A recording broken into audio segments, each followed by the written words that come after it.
Hi everyone. ఈ short vlog వచ్చేసి Saturday రోజైతే మా అక్క వాళ్ళ బాబుది బర్త్‌డే ఉంది. సో, మా మామ అయితే మమ్మల్ని ఆ ట్యాంక్ బండ్ అయితే తీసుకెళ్ళాడు. అక్కడే కేక్ కట్ చేయించాము వానికైతే.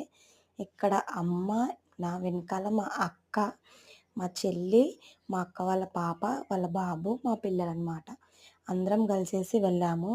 అంటే ఎప్పుడు బర్త్‌డేస్ ఇంట్లోనే చేసుకుంటే ఏం బావుంటుందనేసి అమ్మ అంటేను ఇక అక్క వాళ్ళు రెడీ అయిపోయి వచ్చేసారు. అందరం రెడీ అయ్యేసి డ్యాడీ కార్‌లో అయితే వచ్చేసాము. సో, మామయ్యకి డ్రైవింగ్ వచ్చు అందుకనేసి అందరిని తీసుకొచ్చేసాడు. వీడనమాట దీపు. సో, నేను ఒక షార్ట్ పెట్టాను. 3 ఇయర్స్ ముందు ఒక షార్ట్ పెట్టాననమాట. సో, అప్పుడు దీపు బర్త్‌డే. మళ్ళీ ఇప్పుడు అంటే సడెన్‌గా వెళ్ళాము నాన్న వాళ్ళ ఇంటికి. అక్కడే మా అక్క వాళ్ళు కూడా ఉంటారు.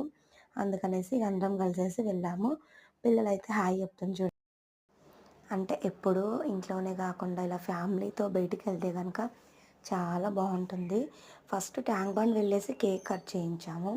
తర్వాత ఎన్టీఆర్ గార్డెన్ అయితే వచ్చేసాము. అంటే మేము ఏం సరిగ్గా తిరగలేదు. ఎందుకంటే 8:30 వరకే క్లోజ్ అంట. అందుకనేసి మేము ఇక్కడికొచ్చేసరికి 7 అయిందనుకుంటా. 7 నుంచి ఒక గంట సేపయితే పిల్లల్ని ఆడిపిచ్చేసాము. మేము కాస్త అలా తిరిగాము. సో, పిల్లలు ఏదైనా ఆడుకుంటారంటేను వాళ్ళకి బైక్ డ్రైవింగ్ ఉంటేను అది చేయించాము. సో, మేమొక జెయింట్ వీల్ ఎక్కేసాము. చాలా భయపడిపోయానండి ఆ జెయింట్ వీల్ చూసేసి. అలా అయిందనమాట. సో, ఎప్పుడైనా ఎక్స్‌పీరియన్స్ ఉండాలి దేనికైనా. ఇదనమాట షార్ట్ వ్లాగ్. బాయ్.